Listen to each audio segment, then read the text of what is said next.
আমার প্রিয়জনেরা, প্রভু যীশু খ্রিস্টের নামে আমি সকলকে জানাই অভিনন্দন।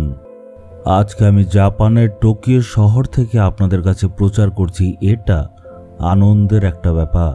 এটা খুব সুন্দর শহর। এই যে টোকিও শহরটা খুবই বিশাল শহর, একে দেখে আমি একদম আশ্চর্য হয়ে গেছি।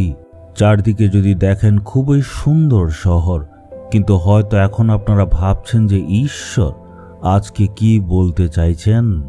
আমরা দেখব গীতসংহিতা 16 অধ্যায়ের 8 পদে, তিনি আমার ডান দিকে, আমি বিচলিত হব না।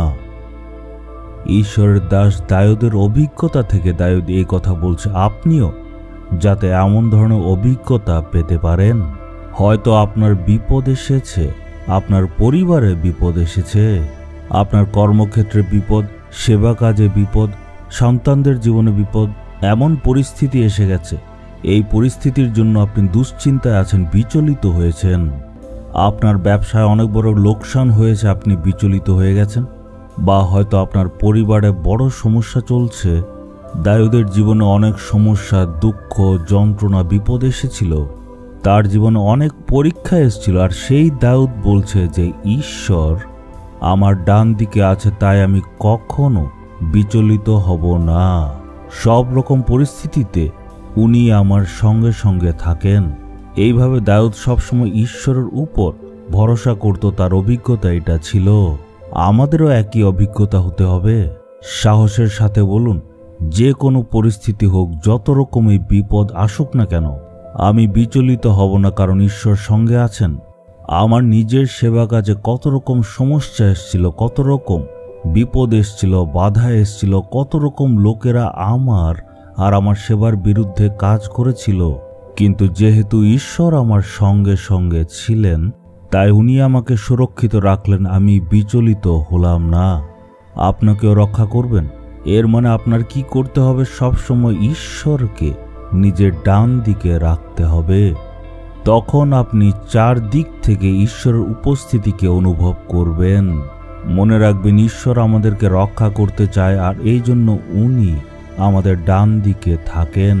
আমি অনেকবার আমার ঈশ্বরের উপস্থিতিকে অনুভব করেছি। সেই অভিজ্ঞতাগুলি আমি আপনাদেরকে বলতেও পারি। আমি যখনই কোথাও প্রচার করতে যাই, তার আগে অনেক ঘন্টা ঘন্টা বসে ঈশ্বরের চরণে বসে ঈশ্বরের কাছে আমি প্রার্থনা করি। আর এটা দ্বারা আমি ঈশ্বর কি বলতে চান এটা পেয়ে যাই, আর তাদের কাছে প্রচার করি।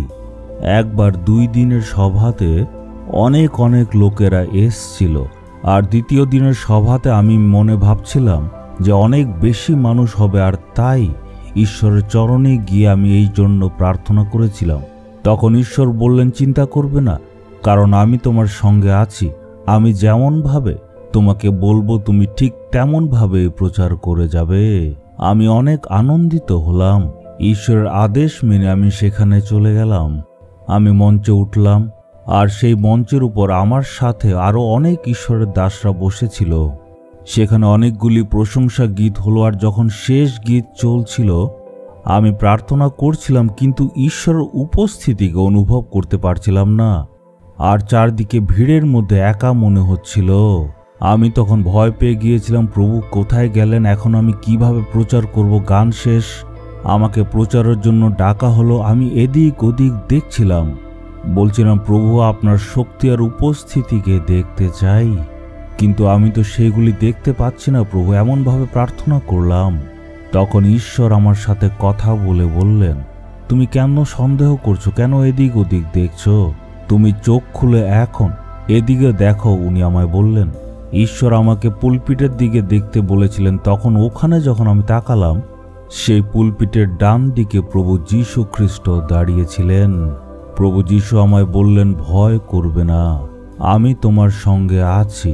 আজকে আমি তোমাকে ব্যবহার করব। তখন মনে সাহস আসলো, সিংহের মতো সাহস চলে আসলো, আর সেবা কাজ সম্পূর্ণ করলাম।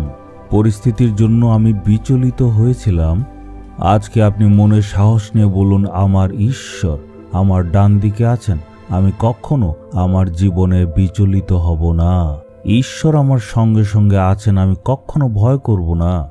মনে বিশ্বাস নিয়ে বললে আশ্চর্য কাজ দেখবেন।